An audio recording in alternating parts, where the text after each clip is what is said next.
Hey guys, we are ready to bake our sourdough bread now. They have been in the refrigerator for up to 24 hours. I've actually left mine in the refrigerator for up to 48 hours before. And that actually allows the gluten bonds and the flavors to really develop.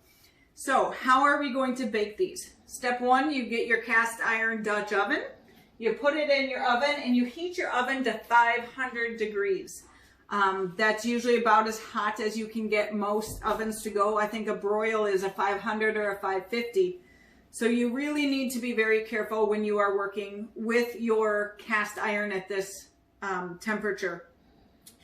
Good oven mitts, not cloth oven mitts. Silicone is best, but do watch out. A lot of silicone has the holes in them and you will burn if you put your thumbs in there and try to grab your pot with your thumbs in there. I have had little circle blisters on my thumbs many a time and it's not pleasant.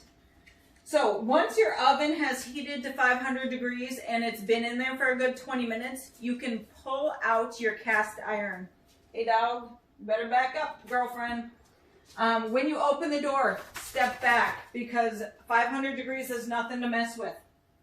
Also watch the sides of your arms and look at that. Zoom in right there because you can see how close I was to burning the tip of my thumb even after I told you not to.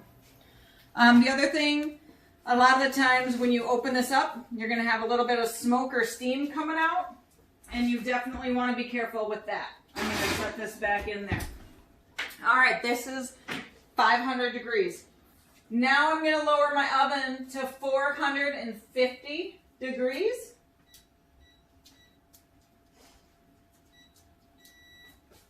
And I'm ready to flip my dough in there. So I'm going to just bake this one first. You're going to have 2 loaves. All right, so I quickly grabbed my rice flour here. Sometimes, especially if you are incorporating any sort of cheeses or wet materials, you're going to want to just put that rice flour on the bottom so that it doesn't stick to your Dutch oven. And then carefully, without touching the 500-degree Dutch oven, you're going to flip the loaf of bread in there. The next step is called scoring. And you can use a fancy a bread scoring tool called a lame. Or you can just use a straight razor blade. Either one works just as well as the other. My favorite scoring technique is just a square on top. So 1, 2, 3, 4. Careful not to touch the sides.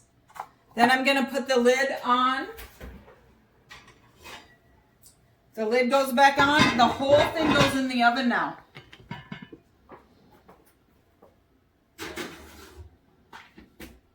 I set my timer for 20 minutes. I'm going to bake that for 20 minutes with the cover on the Dutch oven. When that timer goes off, I'm carefully going to open that oven door, take the lid off and set it next to the baking bread so that it stays the same temperature. When you open up that lid, what happens is the bread continues to bake and the outside continues to brown. You will know that your loaf is done when you take it out and you have a brown crust. Now, a lot of people like their loaves a lot darker than this. So for the one that's in there, I am going to allow it to cook for a little bit longer.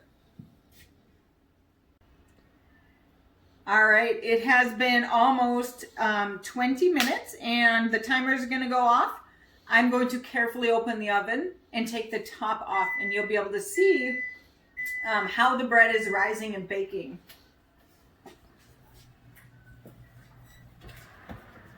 So once again, be very careful. I'm going to slide mine over and you can kind of see how it's risen quite a bit, but it's not browned. So the next 20 minutes that it's in there are going to brown the outside. So set my kitchen timer again. And then I'm going to leave it in there for 20 minutes. At the end of the 20 minutes, I'll pull it out and show you what it looks like. We are now ready to take out our first sourdough loaf. It has finished baking. I'm very careful now, pulling that baby out of the oven. Set her down. I like to take two wooden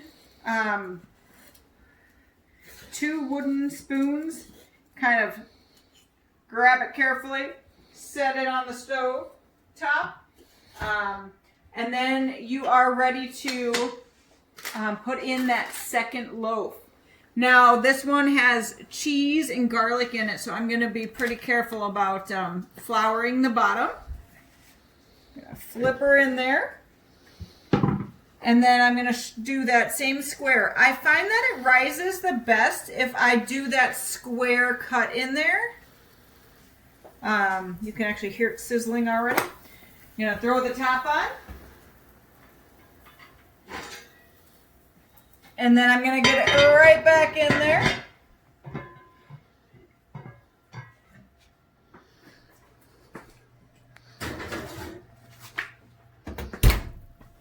And once again, I'm going to set that 20-minute timer.